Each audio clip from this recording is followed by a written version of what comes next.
Hello students, please subscribe the channel, drop a like, share and comment. This is exercise number 17 of the Progressive Monthly Magazine, January 2023 on the speed of 100 words per minute. Start. I am pleased to be here with you to inaugurate the ambitious new project. This is a bold experiment in mobilizing people's action for poverty eradication and social justice. It is revolutionary yet peaceful, well planned, yet human, simple in conception, yet powerful in potential. I congratulate the government and the people of Kerala for designing a poverty eradication program with such tremendous potential. With this new initiative, Kerala has given yet another big push to its progressive traditions. Your state has always prided itself in the high quality of life enjoyed by its majority. By focusing on creation of human capital, giving priority to education, health, food security and social security, Kerala has the best indicators of human development in the country. With this project, your state has begun a novel venture to bring the benefits of social development to the disadvantaged section in society that has still remained poor.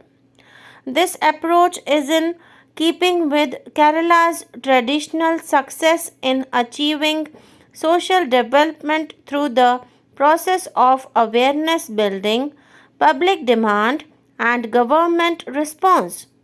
However, new project goes beyond what has been done before because for the first time it makes the members of the scheme an integral part of it.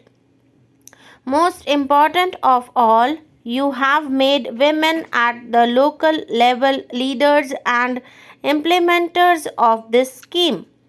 Frankly, I cannot think of any such poverty alleviation program in the country which combines the multiple social objectives of women's empowerment, grassroots participation in a Panchayati Raj framework, neighborhood networking, democratic accountability, and increasing savings. I see several opportunities in the new project. The bane of our poverty alleviation programs has been that they are mostly supply driven, with subsidies being doled out from above without considering local needs and possibilities. This marks a refreshing change in that it gives primacy to self help and only and supporting role to governmental subsidies. By promoting thrift, it affords opportunities for attractive credit from banks besides teaching prudence to the poor families. Group savings and group action can remove the curse of money lenders. Since the whole system is organized transparently, the thrift and savings groups can become informal banks for the poor and of the poor. This project has a great advantage due to its focus on women. Poor women are the best savers and the most careful spenders. They do not borrow indiscriminately and become heavily indebted to the lender. Contrast this with the practice of big borrowers who together owe as much as rupees 45,000 crore to the banks. Our entire banking system is under pressure because of these non performing assets. My government is seriously considering effective steps to recover these bad debts. I only hope that the big borrowers learn from our poor village women the dharma of repaying loans. Group action by women will facilitate planning from below. The people's groups serve as watchdog to keep track of public spending.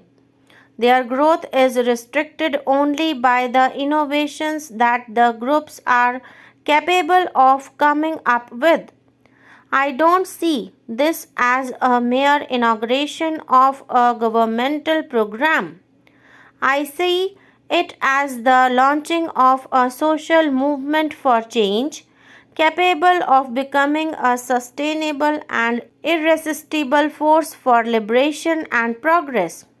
I exhort the women's group to be active and alert, to eschew conflicts, to be prudent in borrowing and intelligent in investing, and to acquire skills and grow in confidence.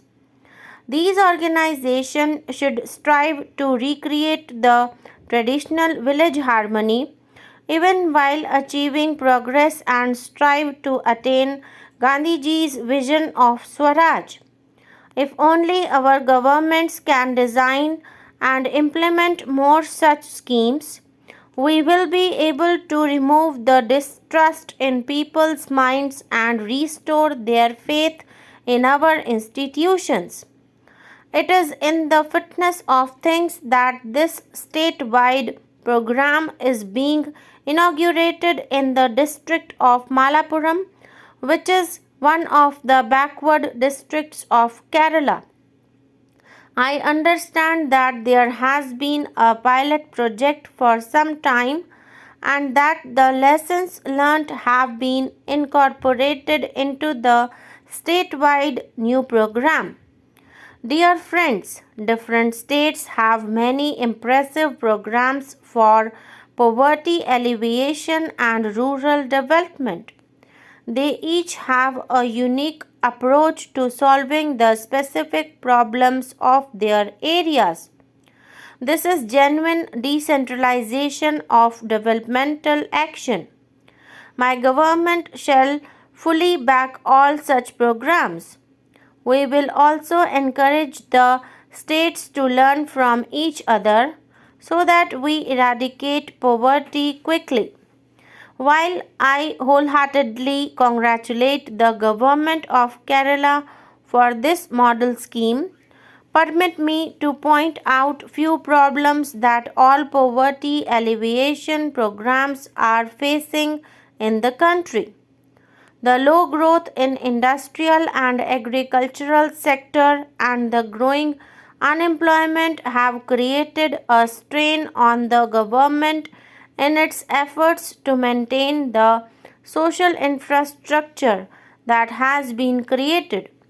Rural infrastructure has been especially neglected.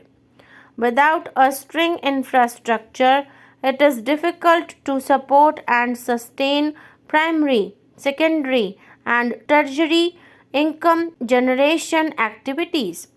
But infrastructure improvement needs resources. Generating these resources is not easy. This is a challenge that India needs to face squarely in future.